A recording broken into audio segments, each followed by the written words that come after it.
Hello once again, everybody, and welcome to day 2 of the 12 Days of Christmas movie reviews. Today we have a pretty interesting one, something that was near and dear to my heart, and we're moving down to a retrospect. It is the 1985 Santa Claus the Movie. Now, there's been a lot of adaptations about the character of Santa Claus throughout the decades. This one I just remember very closely, more so than the Tim Allen one later on in the 90s. This movie is pretty much an origin story of Santa Claus. In this movie, it starts off around the 14th century where a man named Claus and his wife Anya are traveling around the Greenland or Icelandic area, pretty much around the northern atmosphere of the world, where they are bringing presents to less fortunate people that are living pretty much almost in a commune. And everybody's very happy that they are doing this. And as they are traveling away from the townspeople, they get lost. And at some point they end up in the North Pole, where they run into a group of folks called the Vindigum, which would later be known as the Elves.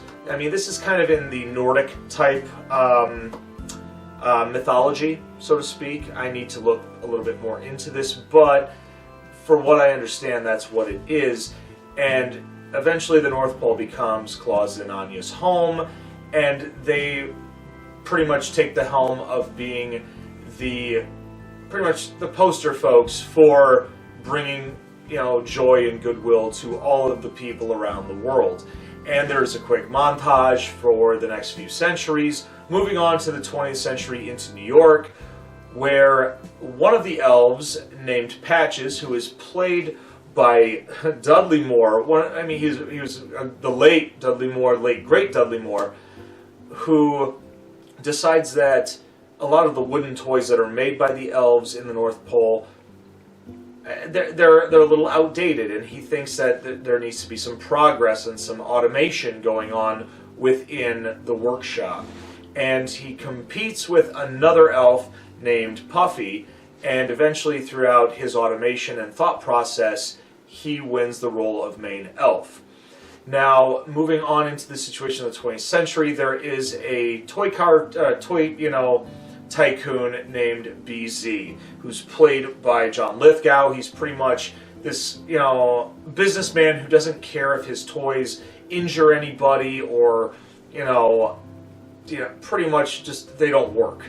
And later on in the movie, he realizes that Patches is an elf that can go and help him out when things go wrong at the North Pole and the toys start breaking down and they start blaming Santa for it. And so when he takes off Patches, he decides to do things his way and pretty much develops this lollipop that can make people fly. Well, unfortunately, this tends to make people fly a little too far off, and it's causing chaos within New York City. There is a side story apart from this where a young boy named Joe is an orphan living on the streets of New York who is being taken care of by a girl named Cordelia that lives in a nice mansion. You later find out that Cordelia is the niece of BZ, and he doesn't care for the situation of Cordelia taking care of Joe.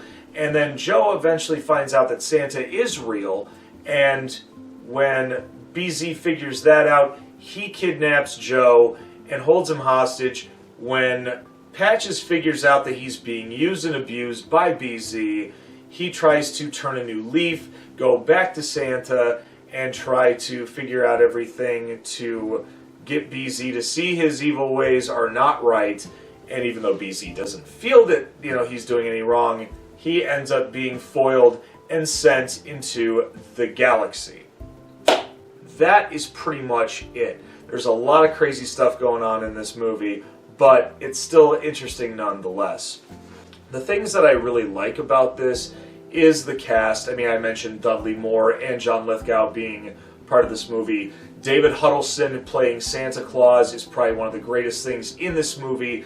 Some of you that are around my age, if not older, probably know David Huddleston as either being in Blazing Saddles or being the Big Lebowski, Mr. Lebowski. This film was produced by Alexander Salkind, that was also the producer for the first 3 Superman films, and so I really can't say it's completely low budget. And other than that, I do like some of the inside jokes. There is a poem at one point that the elves are reciting in Santa's workshop, and things dealing with the cookies and how they make him fat. And Santa at first is not like that, but he gets a kick out of it nonetheless.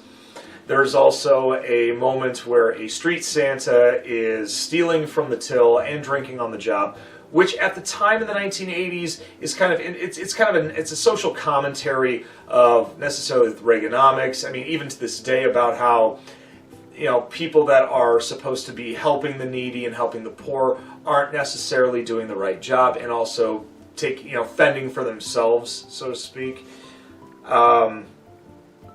That's pretty much it. Other than that, now the things that I don't like about it.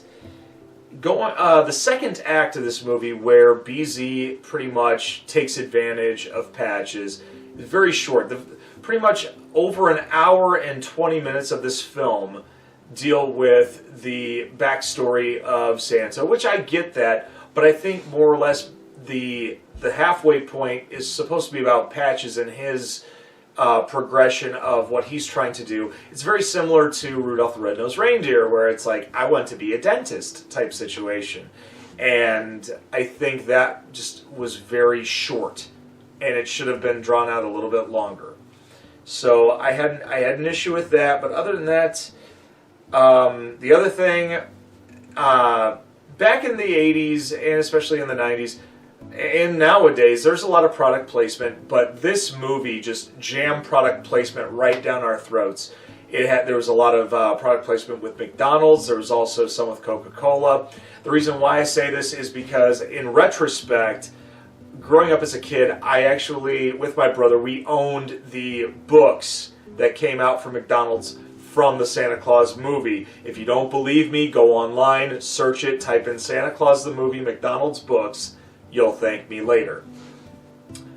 A redeeming quality, I would say, the music. Harry Mancini did the music on this one, and anybody that doesn't know who Harry Mancini is, please check him out. He's been around for many decades, and he's done a very great job.